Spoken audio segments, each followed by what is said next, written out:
Welcome to Gamers Platform.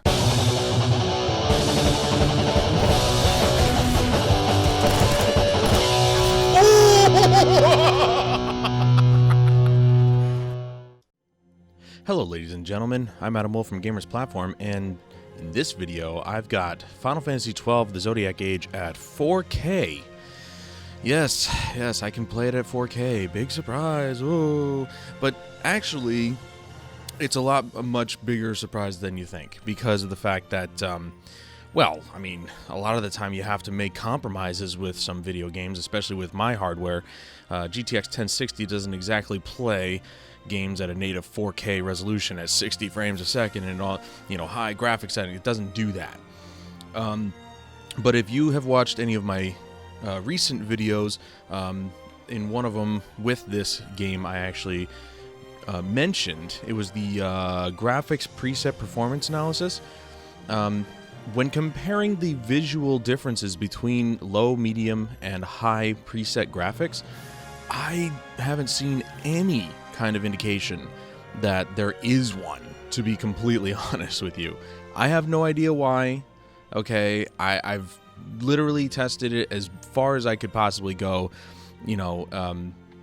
setting the preset, then turning the game off, and then going back in to make sure that all the settings got put in effect and everything, and it doesn't happen.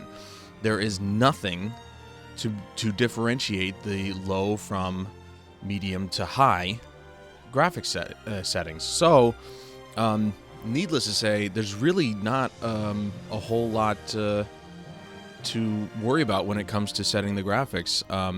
And as you can see right here, I'm actually I'm showing you guys that I'm using the low preset. The only thing I change is I change the anti-aliasing and I turn it off, because at 4K, anti-aliasing is kind of like, fluff, really. I mean, at that point, it becomes not entirely useful and not necessary.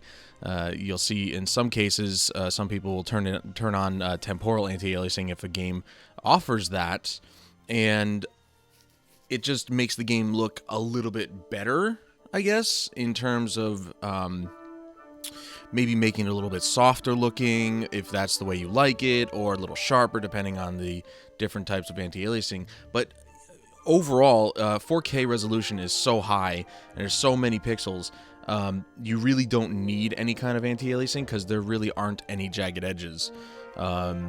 So I've turned that off, but that's literally the only thing I've changed. I think I switched the ambient occlusion from half to full resolution, but other than that, it's pretty much the low preset, because it really doesn't matter what you set it to. I've not been able to see any visual differences with with this game, depending on what you set it on. So really the only difference is the resolution, and we are looking at 4K resolution, 30 frames a second. Just to give you guys a heads up, I have tested with the in-game frame rate limiter, and I do not suggest that you use it, because it actually introduces a lot of input lag, and it's to a point where, even though this isn't like a fast-paced shooter game or anything like that, and you need as quick a response as possible, it's still kind of, annoying when you have input lag playing your video games. And so I don't recommend that you use the frame rate limiter in the game, even though they have it.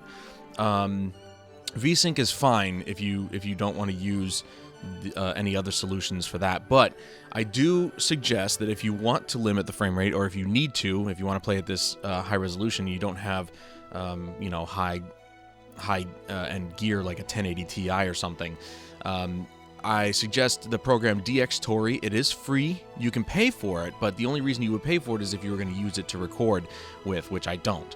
So, but overall, it's free to use, especially if you're just using it to get the frame rate for your games. And so, I recommend that you use that also, not just to get the frame rate, but also to limit the frame rate. It has an option to do so.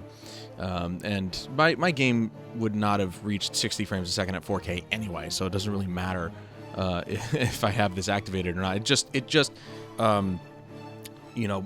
unifies the whole thing, really. I guess I'm not really sure what the word I'm looking for is, but it basically makes it smoother. You know, it settles it into 30 frames a second, and the frame pacing kind of evens out a little bit and whatnot. Because I have mentioned in the past that I am experiencing that every once in a while there were some what looked like to be frame pacing issues.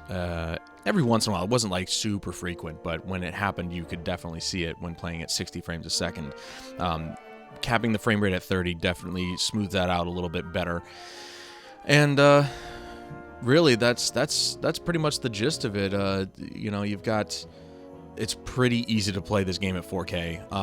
And I have actually stated in, I want to say the graphics settings video, maybe not the graphics settings video, I think it was the performance video, that I don't see much of a visual difference between 4K and 1080p with this game. Okay, with other games, it's very obvious. But with this game, it's pretty solid, really. I mean, it's a solid playthrough. It's a solid game all around. And I'm kind of happy, to be honest. I mean, it's kind of sad that you can't really change much in the way of the graphic settings and see an actual difference, but it's also a good thing because then I can crank the resolution and still get the same visual fidelity that I have at 1080p, but just at a higher resolution. But, you know, again, the differences between 4K and 1080p with this game is very, like, minor. I don't see much of a difference. I still think I'm playing at 1080p. Which is, you know, not what you want to hear, but it is what it is. I mean, I could throw up a 1080p side-by-side with this 4K footage. The only problem is that if I bring in a 1080p, if I bring in 1080p footage, I'd have to upscale it, meaning literally stretch it up, and it would look terrible on a 4K video. So, I mean, you could then obviously see a difference.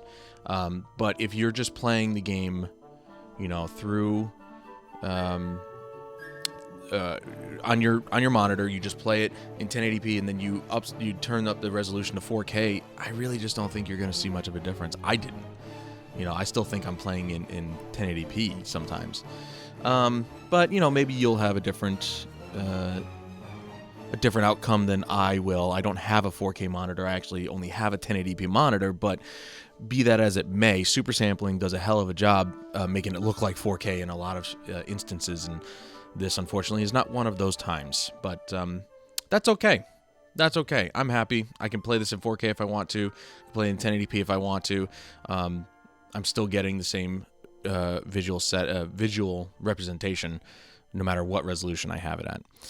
But that's going to do it for this video, guys. Thank you so much for joining me, and I hope this, I don't know if this is going to help you, but, you know, just let you know that I've got a 1060 and I'm playing it at 4K, so, and still getting a great visual presentation out of it. But thank you again. I hope you enjoyed this episode. If you did, hit that thumbs up button. If you didn't, and you hate this guy right here talking on screen, the Lord Console, hit a thumbs down. If you're watching this on Twitch, don't forget to follow the channel so you know when I go live. I go live on the weekends, 12 p.m. to 6 p.m. Eastern Time. And definitely don't forget to check the links in the video description below, especially the one for Extra Life. I'm trying to raise $200 for children's charity. It's 2018. It's a new year, so that means it's a new campaign. If you can't give, don't worry. We're going to hit that $200. I promise you this. We always do. But if you can give, don't hesitate to donate. Until next time, guys, I'm Adam Wolf. This is Final Fantasy XII, the Zodiac Age, and I will see you guys in the next one.